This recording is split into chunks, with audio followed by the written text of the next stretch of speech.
মশা মারতে কামান দাগার গল্প। এতদিন শোনার পর এবার জানা গেল সিলেট মশার বিপক্ষে বাড়ানো হচ্ছে সৈন্য, অর্থাৎ জনবল। মহানগরে মশা নিধনে অর্ধশতাধিক লোক নিয়োগ দেওয়া হচ্ছে বলে জানিয়েছে সংশ্লিষ্ট সূত্র।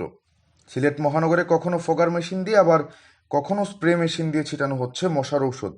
পরিষ্কার পরিচ্ছন্নতা কার্যক্রমও চলে নিয়মিত, কিন্তু এত আয়োজনের পরেও সিলেটে কমছে না মশার উপদ্রব। তবে এক্ষেত্রে সিসিকের জনবল সংকটকে বড় করে দেখাচ্ছেন কর্তৃপক্ষ। তারা বলছেন শীঘ্রই সিসিকের এ শাখায় বাড়ানো হচ্ছে জনবল।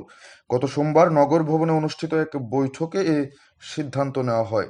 জনবল বাড়ানোর সিদ্ধান্তের বিষয়টি জানিয়েছেন সিসিকের প্রধান স্বাস্থ্য কর্মকর্তা ডাক্তার জাহিদুল ইসলাম। সিলেট মহানগরের প্রধান সমস্যা হয়ে দাঁড়িয়েছে মশা। নগরের প্রতিটি পাড়া মহল্লায় মশার উপদ্রব মারাত্মকভাবে বেড়ে গেছে। গেল কয়েক মাস থেকে ঔষধ ছেটানো না হওয়ায় নগরীতে মশার উপদ্রব বেড়েছে বলে মনে করছেন ভুক্তভোগীরা। মশার উপদ্রব বাড়ায় দিনের বেলায় ঘুমাতে গেলেও নগরবাসীকে টানাতে হচ্ছে মশারি। শোক নিধনে কার্যকর ব্যবস্থা গ্রহণের দাবিতে নগরীতে বিভিন্ন সংগঠনের পক্ষ থেকে নানা কর্মসূচিও পালিত হচ্ছে।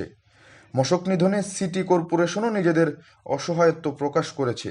সংশ্লিষ্টরা বলছেন মশার উপদ্রব থেকে রক্ষা পেতে হলে সারা বছরই নগরীতে পরিচ্ছন্নতা কার্যক্রম চালাতে হয়। বিশেষ করে মশার প্রজননের মৌসুমে 10 দিন অন্তর অন্তর একযোগে পুরো নগরীতে মশার ঔষধ ছেটাতে হবে।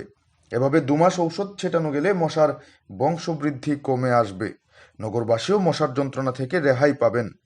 সিসিকের স্বাস্থ্য শাখা সূত্র জানায়, সিটি কর্পোরেশনের 27টি ওয়ার্ডে একযোগে ঔষধ ছেটাতে হলে অন্তত 150 জন কর্মীর প্রয়োজন। কিন্তু এই কাজের জন্য সিটি কর্পোরেশনের কোনো জনবল নেই, মাত্র 2 জন স্প্রেম্যান রয়েছেন। তাই কখনোই একযোগে পুরো নগরীতে ঔষধ ছেটানো সম্ভব হয় না।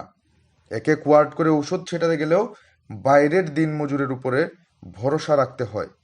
অনভিজ্ঞ কর্মীরা ঠিকমতো ঔষধ ছেটাতেও পারে না। এছাড়া এক এক ওয়ার্ড করে ঔষধ ছেটানোর পর মশা পার্শ্ববর্তী এলাকায় চলে যায়, যে কারণে মশক নিধন সম্ভব হয় না। ফলে মশার বংশবৃদ্ধি কমছে না, তাই ঔষধ ছিটিয়েও ফল মিলছে না। তবে অবশেষে সিসিকের এ শাখায় জনবল বাড়ানোর সিদ্ধান্ত নেওয়া হয়েছে। এ বিষয়ে সোমবার দুপুরে নগর ভবনে একটি জরুরি বৈঠক অনুষ্ঠিত হয়। বৈঠক শেষে ডাক্তার জাহিদুল ইসলাম বলেন, মশক নিধন কার্যকর ব্যবস্থা নিতে সোমবার নগর ভবনে সভা আহ্বান করা হয়েছিল।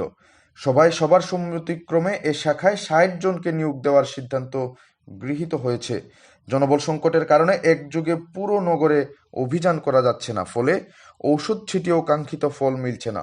নতুন যাদের নিয়োগ দেওয়া হবে তাদের প্রশিক্ষণ দিয়ে কাজে নামানো হবে।